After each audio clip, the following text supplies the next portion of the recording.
1942. As I said, the local singer and songwriter Gary Lux has collected his father's memories of being there, probably with those people. Heavens knows, wouldn't it be ironic if he knew those people, and put them into song. Gary, welcome to Saturday Breakfast. Yeah, good morning, Greg. Thanks very much. Good to be here with you, mate. It's nice to have you in, and I'm very poignant that the opportunity for us to have a listen to your song, but to have a conversation before we do that is on the very anniversary, and you'll probably be here to the minute that the bomb started falling on Darwin.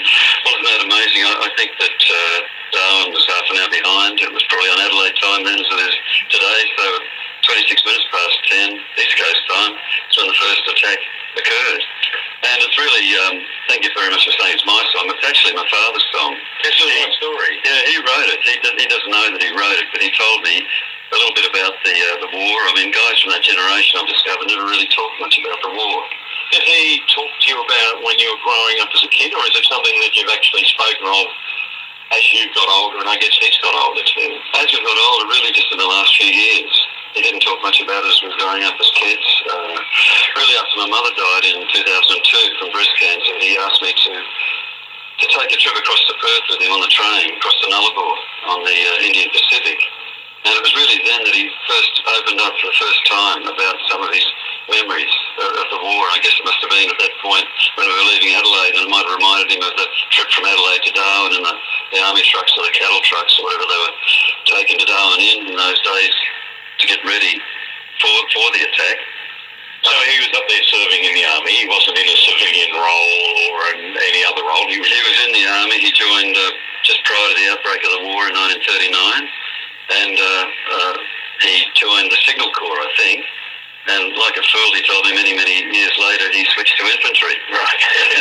So that he got to trek around the jungle treks of New Guinea after the attacks on Darwin. They sent him up to New Guinea on the Kokoda Trail. And I think it was just a matter of mateship. He wanted to be with his mates. Most of his mates were within the infantry, and so he got out of signals and joined the foot sloggers. Why do you think it took a long time for he and you to talk about it? I mean, to my embarrassment, more than embarrassment, it was only when I read a book about the bombing of Darwin last year that I realised the extent of the bombing, that it wasn't just, a couple of bombs and then disappeared. There were about 90 or 100 raids on Darwin, I think, although most of the lives were lost in the first one. Do you think it wasn't? Do you think they didn't speak because it wasn't regarded as one of the great moments of Australian military, either victory or non-victory? No, I don't think it was that, and I don't really know why we didn't talk about it a lot earlier, but I do think my observation that generation is that they're a very, very tough, quiet, resilient generation. They're a hard sort of generation to get to know. He wasn't a really loving, hugging kind of guy, and I think most of the guys from that era weren't. They were brought up in very, very tough times through the 20s, the Great Depression. You're out of your teens and you're into a major world war, and you're out of that and you're into the bleak post-Cold War period in Melbourne, etc., etc. And I think that they just kept a lot of this to themselves, and I think that's something that I've noticed about diggers generally and people in the military generally, that the guys that came back from Vietnam, they didn't talk a lot about the detail. They didn't want to. I imagine the guys from Afghanistan are similar, and other places where we've fought. And my father's like that, and all his mates, and some of them I've met at the IRSL club when I've been down there in Melbourne with him, they just don't talk about it. They tend to keep a lot of it to themselves. Is Dad still alive? He is, mate. He is, and he'll turn 91 in July this year. You played the song for him? I did. I played. Look, as you can imagine, we went through several iterations of this last year with a number of mates of mine in various studios around Canberra and at my place. And I took one of them, an early copy, down to Melbourne. He was very, very sick last year. He was sick for about 3 months. And I played it to him, and he liked it. He's not a real music guy, but as a lot of them are as well. But he did say he liked it, and his words were, "It's pretty well as much as I remember it." Okay. In getting his recount from on the ground, you've obviously been doing some reading and other research of your own that's got you going. Did you find out a lot about something that you didn't know much about? I did, and absolutely fascinated by the story of the bombing of Darwin. I have done some research since. I wanted to check my facts, but as they say, never let the facts get in the way of a good song. But I wanted it to be fairly accurate, and I wanted to do justice to him, to honour him and the other people that fought and died up there. And as you said, there were many who died. I think it was over 600 were killed or wounded on the first day in the first two attacks. By some accounts say there were over 1,200 in the 21 months that followed from Broome, in fact, right across the that was the other thing I didn't realise, that whole northern coastline area was subject to these bombing raids. Well, it was. In fact, just to get back to your question, there were three things that happened in a row. There was the train trip across to Perth, which he started to open up a little bit on, particularly about the story when he turned 21 in July 1941. And they stopped at Tennant Creek. They piled out of the army trucks. He raced into the Tennant Creek pub, had 2 pots of beer, and that was his 21st birthday party. And then went on to Darwin to fight the Japanese. Of course, they didn't really know that they were going to be fighting the Japanese. People thought there might have been some sort of invasion or attack, but nobody knew for sure when and where it was going to occur. And then another thing that happened was a couple of years later I was visiting my daughter, who was a doctor in Halls Creek, about 800 kilometres east of Broome. Of course, I stopped in Broome for a couple of days on the way out there.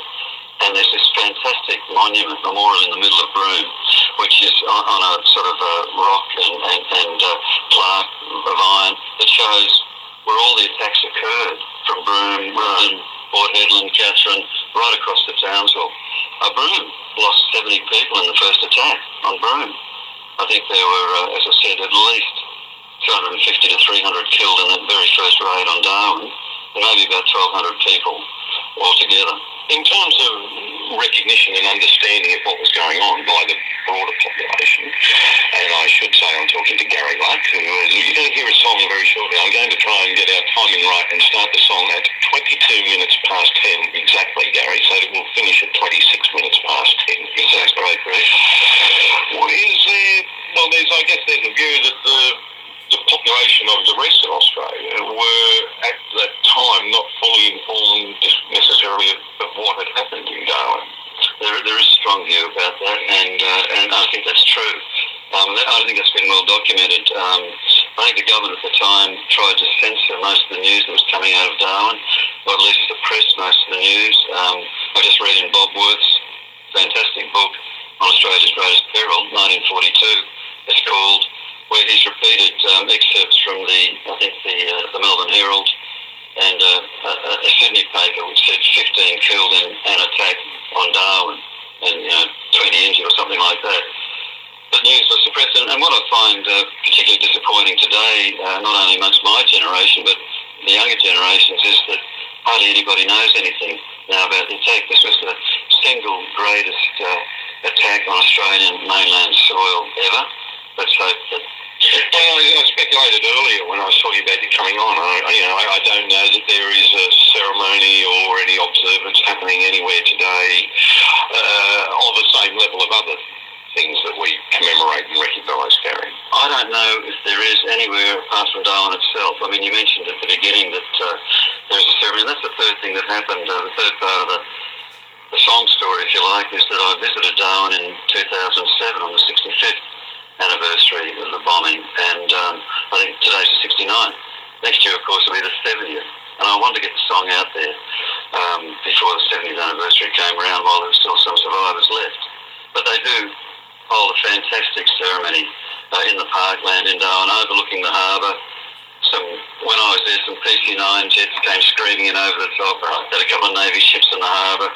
They went through a bit of pyrotechnics and a mock battle. But the thing that struck me most was the solemnity of the occasion, how quiet it was, and just how beautiful and peaceful it was. And it was just a fantastic remembrance. But I don't know that occurs anywhere else. Well, we're not going to recognise it with silence. I certainly think there's a sense of solemnity.